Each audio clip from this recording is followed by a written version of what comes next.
jest takie bardzo stare przysłowie, znane petrolheadom od setek tysięcy lat. Honda szybciej jeździ niż wygląda. Jeśli mowa o Hondzie Civic Type R, bo to właśnie ona jest bohaterem dzisiejszego odcinka, oj, to poprzednia generacja chyba szybciej wyglądała niż jechała, mimo iż to był bardzo dynamiczny samochód, ale wyglądał, ojejku, jakby wyciągał 5 stówek. Ale mi to się akurat bardzo podobało, że 10.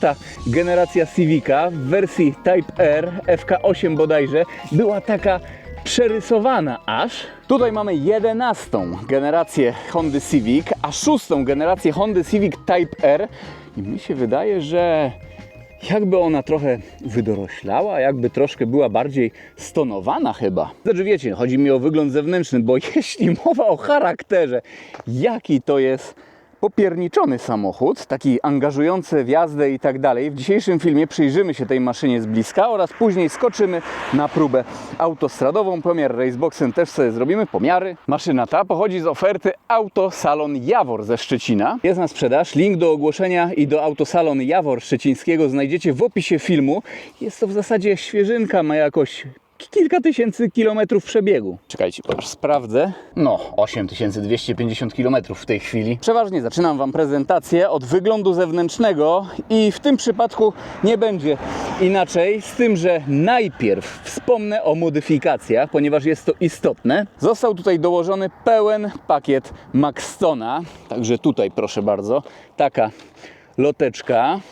Tutaj cyk, też dokładki na tylnym zderzaku, na progach, czy też na przednim zderzaku. Auto w zasadzie jest bardzo rzadko spotykane na naszych polskich drogach. Z jednej strony po prostu jest to świeżynka jeszcze, a z drugiej Type R jest takim dość wyjątkowym, dość charakterystycznym hot hatchem. Auto dla entuzjastów, jakby to ująć, bardziej takich surowych samochodów. Przykładowo nie ma tutaj dostępnej automatycznej skrzyni biegów, jest tylko manualna. Nie jest to jakiś ultra hatch z napędem na wszystkie koła. Napęd mamy tutaj na przednią oś, ale kurczę, już zboczyłem z tematu. Wygląd zewnętrzny, mi się wydaje, że ten samochód jakoś tak troszeczkę wygląda normalniej względem poprzedniej generacji. Mordka też taka jakby, nie wiem, dość poważna. Ja w ogóle myślałem, że ten wóz jakoś tak bardzo urósł względem 10. generacji Civica. Wydaje się chyba większa, ponieważ jakoś tak mało ona przypomina już hatchbacka, a bardziej liftbacka. Tylną klapę mamy w zasadzie opadającą aż do końca. Może to jest kwestia tutaj tego kształtu tej linii okien, że jakoś tak się liftbackowo nam tutaj robi. Type R oczywiście względem standardowej wersji jest całkowicie poprzerabiany, jeśli chodzi o silnik, o zawieszenie, o bodykit, tak możemy to nazwać, bodykit. Type R poprzedniej generacji miał bardzo dużo fejkowych wlotów i wylotów. A jak będzie tutaj? No grill, proszę. Jest prawdziwy. Dół ma emblemacik Type R. Takie plastry miodu. Schodzimy w dół. Tutaj wlot cały jest prawdziwy. Tutaj proszę bardzo, nie ma świateł przeciwmgłowych, a są poprowadzone tunele po obu stronach do układu hamulcowego. Ale muszę przyznać, ten pakiet Maxtona dodaje nam tutaj smaku. No co kto lubi, ale myślę, że to jest akurat zaleta tego egzemplarza. Jest on po prostu jeszcze bardziej wyjątkowy. Panie drogi, felgi 19-calowe, ale rozmiar opon 265×30. 265 i mamy tutaj oponkę. Brembo, czterotłoczek. Tylna opona taka sama, też 265 szerokość, ale mamy tutaj gumy do trakcji. Można tak powiedzieć? Gumy do trakcji? Zobaczcie, jaka tutaj jest lotnia. Proszę, tutaj też jakaś dokładeczka, czy to też jest Maxton? Jest lotka na lotce, tak. O, proszę bardzo, Maxton. Tutaj również takie owiewki. Dobrze to wygląda, rasowo to wygląda, ale chyba nawet z tymi wszystkimi dodanymi elementami ten tył nie wygląda aż tak wulgarnie, tak jak w FK8. Mamy tutaj spoilerów, ale te wszystkie lampy jakieś, powiedzmy, no te tutaj akurat mamy fejkowe wylociki. Tutaj dyfuzor, 3 końcówy wydechów takie. Zmieniona tutaj została końcowa część układu wydechowego MG Motorsport. Wiecie, tu pakiet Maxtona, tutaj lekko wydeszek, ale wszystko to zostało zrobione tak, by ten samochód zachował gwarancję. Małą gwarancję oczywiście. W zasadzie to bez tych wszystkich dokładek, tutaj by nawet grzecznie Tak nawet grzecznie by ten wóz wyglądał. Wiecie, no ja tak patrzę z perspektywy poprzedniej generacji. Tutaj proszę bardzo, ale ciekawa roletka w bok. Bagażnik 410 litrów, jest o 10 litrów mniejszy niż w poprzednim Type Rze, ale to wystarczająca pojemność w tym samochodzie. Liczą się troszeczkę inne rzeczy. Proszę bardzo, kanapa jest składana, to jak się złoży, będzie lekki taki próg. Dobra, zamykamy to. O, czuję się, kurczę, jakbym jakieś takie, nie wiem, żelazko złapał. Ale to też pasuje do Hondy. Przecież Honda Civic 4. generacji to właśnie żelazko, chyba tak się mówi. Ej, w ogóle zwróciłem tutaj na coś uwagę. Zobaczcie, jak ten bagażnik się, delikatnie domyka, nie, w ogóle nie trzeba do jakiegoś dociągania mieć. Jeśli chodzi o zawieszenie, no to w tym Civicu jest ono adaptacyjne i bardzo to czuć, jak ono zmienia swoją charakterystykę, ale to później Wam omówię w trybie komfort. Jest tutaj znośnie, naprawdę tak normalnie jak na hatchbacka, ale w trybie race, no to mamy taczkę. Tak powinno tutaj być. Czekajcie, drzwi. Boczek drzwiowy z tyłu. Twardo, tutaj takie matowe po prostu wstaweczki, tutaj za to ze skrajności w skrajność, bo jest bardzo miękko, bardzo miło, alkantarka z czerwoną nicią, ale próg grubasiarz, proszę bardzo, aż tutaj nam zachodzi ta część. No Civic Type R jest szerszy niż taki normalny Civic, no i przestrzeń pasażerska z tyłu.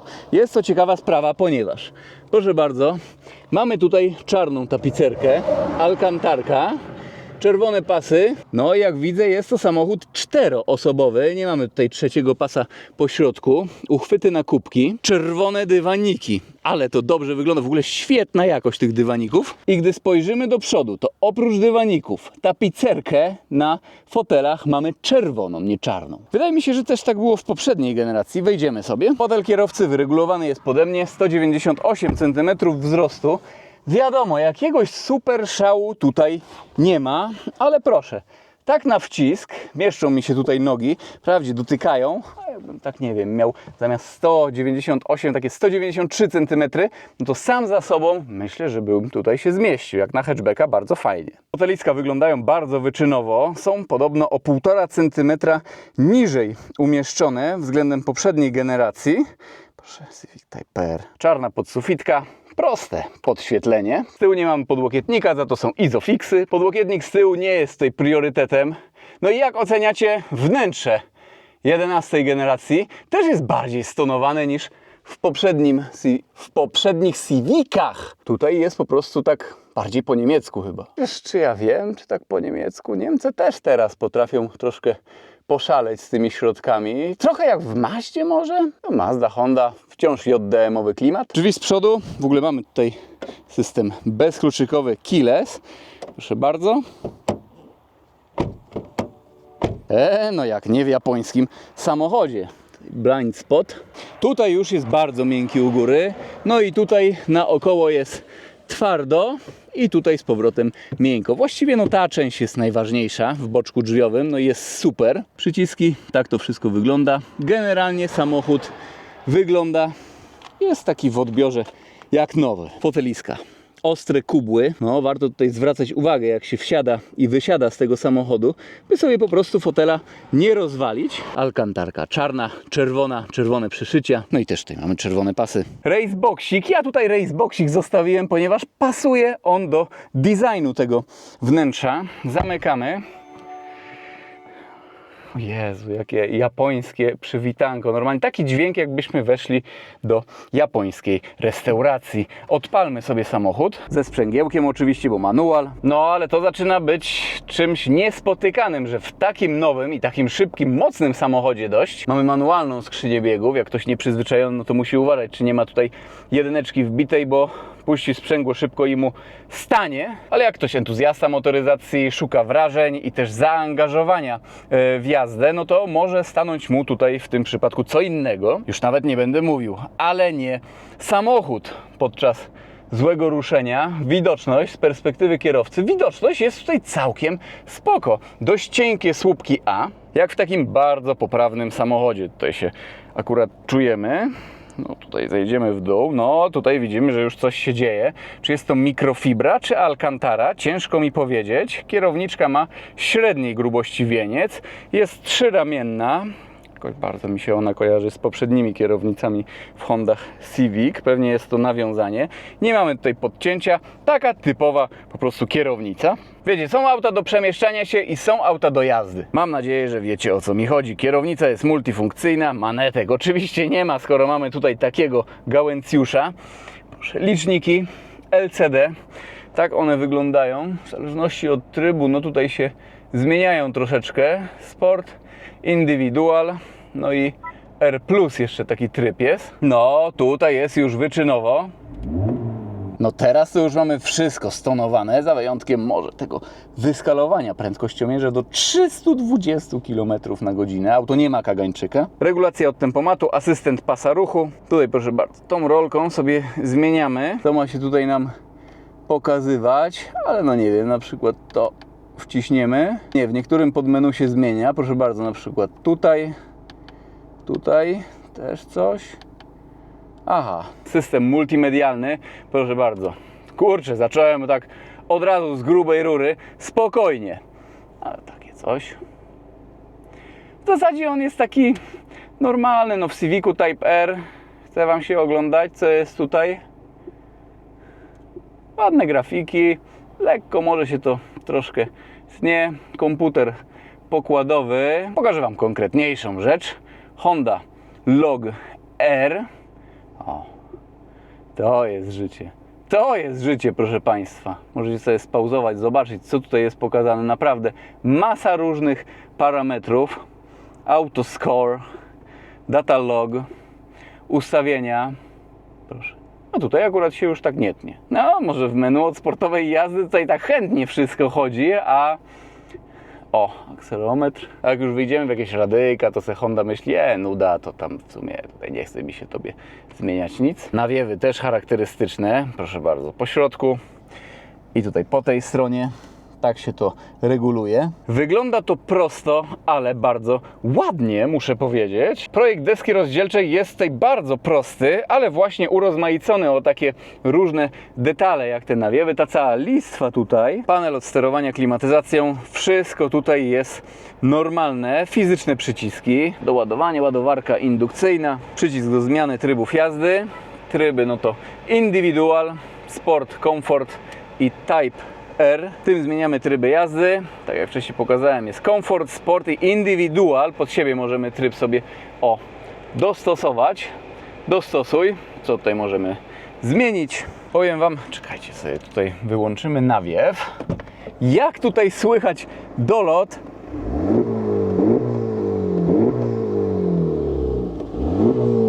Kurde, nie wiem, czy to teraz będzie słychać. Na soundchecku Wam nagram. Jeszcze szybko Wam pokażę tunel środkowy, uchwyty na kubki. Jest bardzo głęboka taka wnęka. Podłokietnik z Alcantary. Jest on tylko otwierany.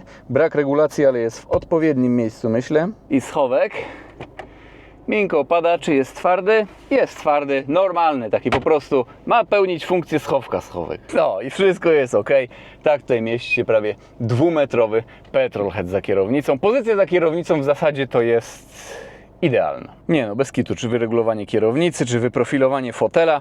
Pewnie się tutaj siedzi, na boki, kurczę, no nie wypadniemy tutaj. Ok, gasimy i zajrzyjmy jeszcze pod maskę. 11. generacja Civica, bodajże 6. generacja Type R'a i 3.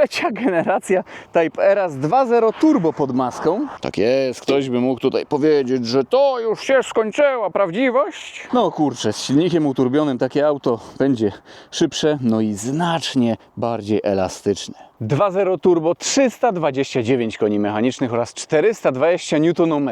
Powiem tak, nie wyszukałem, jaką dokładnie mamy tutaj szperę, czy jest to szpera jakaś elektryczna czy mechaniczna, ale z pewnością ona bardzo dobrze działa. Bardzo to czuć, jak wchodzimy w zakręt, właściwie jak wychodzimy z zakrętu i depniemy szczególnie. No i też jak ruszamy, ładnie tutaj auto nawet klei. Mamy tu 9 koni mechanicznych oraz 20 Nm więcej niż w FK8.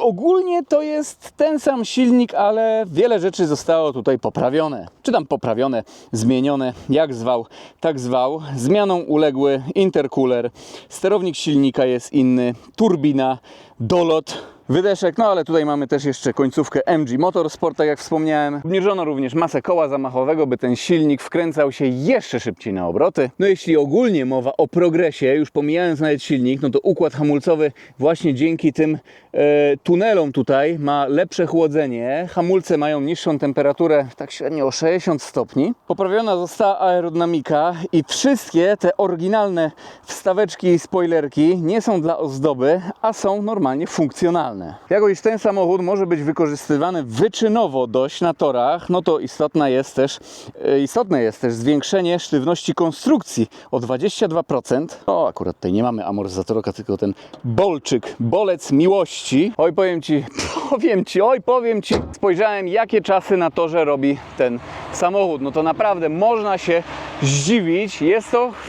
Czy jest to najszybsza przednionapędówka na Nürburgringu? Kurczę, poprzednia generacja miała chyba o 0,6 sekundy lepszy czas na Nürburgringu. Ale mimo wszystko, no to jest też petarda, no. Masa tego auta to ponad 1400 kg. Autko jest troszeczkę cięższe niż poprzednia generacja. No i jeśli mowa o osiągach, co? Honda szybciej jeździ niż wygląda? Przyspieszenie do pierwszej setki producent deklaruje 5,4 sekundy.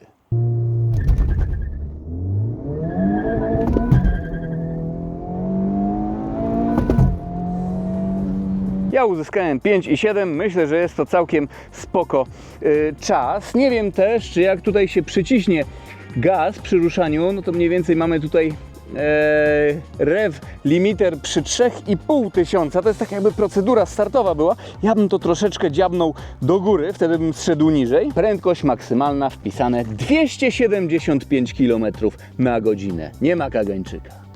Tutaj na kabinę, na mnie będzie troszkę inna perspektywa w dzisiejszym filmie, ponieważ jest bardzo gorąco, bardzo dzisiaj świeci słońce i kamera może się przegrzać, także co? Palimy i przy tym soundcheck.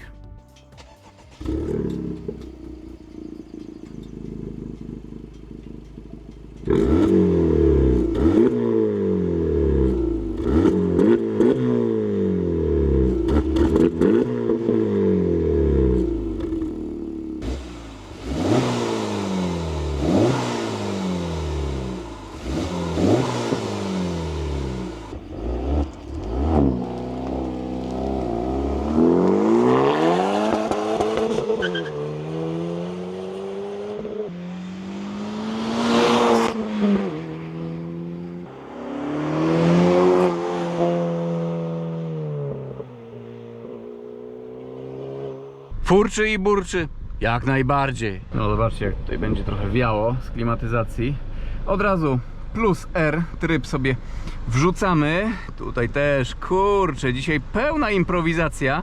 Musiałem sobie telefon jakoś przyczepić, by kamerować licznik. Zapomniałem kamerki mojej, tej licznikowej, że tak to ujmę. Ale myślę, że ujęcie na licznik będzie bardzo fajne. Na obrotomierz też postaram się tutaj wszystko złapać. No i dobra. Kasujemy zużycie paliwa i ok. Pamiętajmy, że jak mamy w takim Civicu pół baku, to wcale nie znaczy, że zrobimy 500 km, ponieważ pojemność zbiornika paliwa wynosi tutaj zaledwie 47 litrów. W poprzednim Civicu, pamiętam, było podobnie. No ciekawe, jak tutaj będzie. O, Honda Log R sobie wrzucimy. No ciekawe, jak mi się to wszystko tutaj złapie.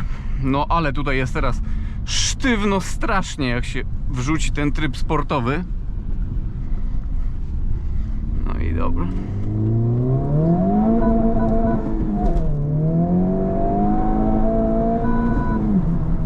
Dobra.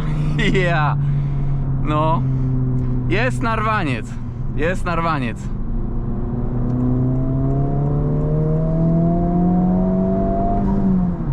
Tutaj w ogóle u góry też nam się takie diody pokazują, kiedy zmienić bieg. Bardzo fajne, takie motorsportowe, motorsport hashtag. I ogólnie mamy tu masę danych. Ciekawe, czy to mi się w ogóle będzie trzymało. Zobaczymy.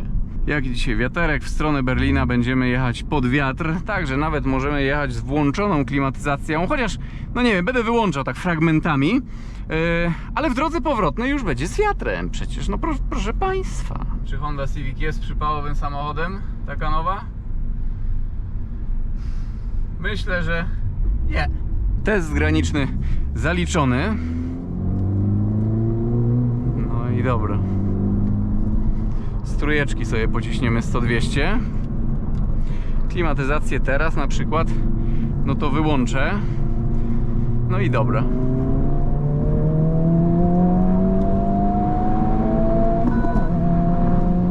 No, pika nawet.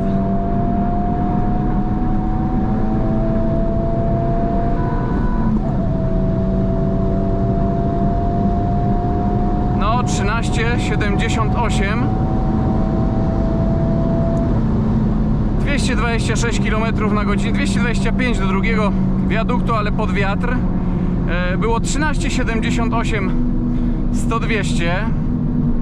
Z górki 1,6% jakoś nam się zmierzyło, ale pod wiatr.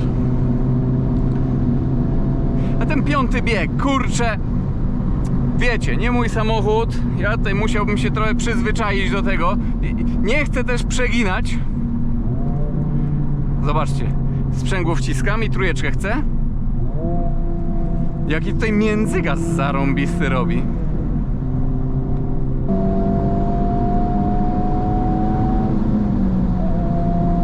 No luźny Ryszard. Nawet szósteczka. Oj, ciągnie tutaj od dołu maszyna.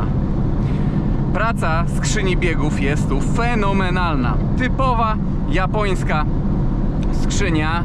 Te biegi normalnie pykniesz do przodu, to od razu sam wchodzi. Pracuje ta skrzynia lepiej niż moje kolana przykładowo. Naprawdę. To jest zaskakujące.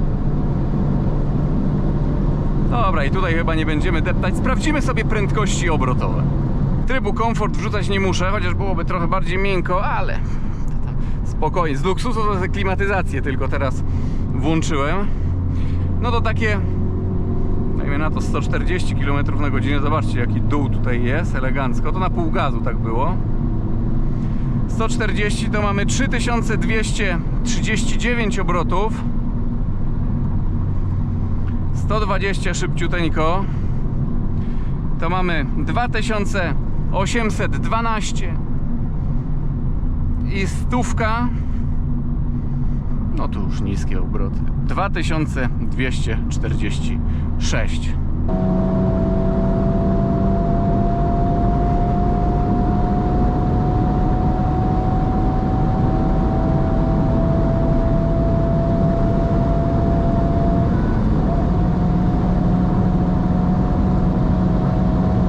Pas, bo zawsze może ktoś być szybszy, ale jest bardzo, bardzo czuły układ kierowniczy. Jak jedziemy szybciej, no to trzeba tutaj uważać. Ale układy takie kierownicze są charakterystyczne dla sportowych aut. Przykładowo w M2, pamiętam, starszej Competition, jak kiedyś testowałem, było to samo. Dobra, zjeżdżamy sobie na Szmuln. Ale te przygazóweczki tutaj są normalnie. O, to jakiś dymek z busika. Podjedzie busik pod górę, popchnijmy go trochę. Chciałem powiedzieć, ale tutaj turystów do Szmuln. Ale widzę, ojejku, ale niebezpieczna sytuacja się zrobiła. No tutaj państwo nie ogarnęli w Lexusie, że zostali zatrzymani Włosi. Włosi w Lexusie zostali zatrzymani na Szmuln do kontroli. Cóż za sytuacja. Zawrotka, no to tutaj soundcheck. A to okno tylko otworzę. Tutaj nie chcę nic na razie ruszać. Z dwójeczki. No i jak? No i ten blow-off, no panie drogi. Ogólnie to auto bardzo angażuje nas w jazdę. Jak ja bardziej wolę automaty, no to tutaj, jeśli mamy do czynienia z topką, można powiedzieć topką skrzyń manualnych, takich samochodów dość rasowych, nowoczesnych, no dość rasowych, 300 ponad koni w manualu, nowoczesny wóz. No to jest tutaj to, czego szukamy. Ale podskakujemy, no trzeba uważać na ten układ kierowniczy. Jest czule. Ten samochód jest czuły bardzo.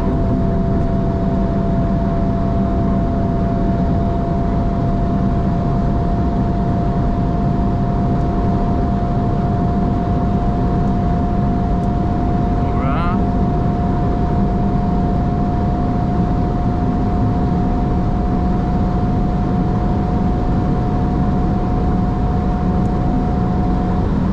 Dobra, 261 km na godzinę według GPS-u. Dalej już się nie będziemy tutaj cisnąć, bo jest trochę ruch niestety. No, według licznika to z 270 pewnie było. Sprawdzimy sobie jeszcze 100-200 tutaj koniecznie. Dobra, idź da.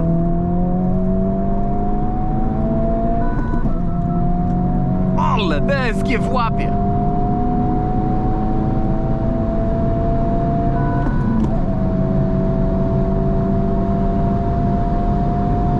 No 14,23. Dobra, i nie trzeba już cisnąć. Tutaj było 0,0. Ale kurczę, mógłbym tutaj troszkę szybsze zmiany biegów zrobić.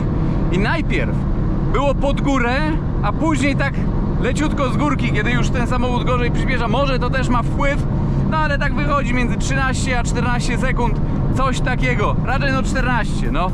Powiem wam, feeling tego auta jest mega. Taki po prostu, nie wiem, chyba to zaangażowanie takie w jazdę, ten wymóg samochodu, że nie jedziesz tym samochodem, to jedź, a nie się przemieszczasz. Jest to po prostu taki, no, inny samochód, ale no chce się nim jechać. Ojejku. O, proszę, trójeczka. Wow, i dalej. Wow, lecimy. Pozdrawiam i do usłyszenia w jakimś kolejnym filmie, kolejnym materiale. Na razie, trzymaj ta się.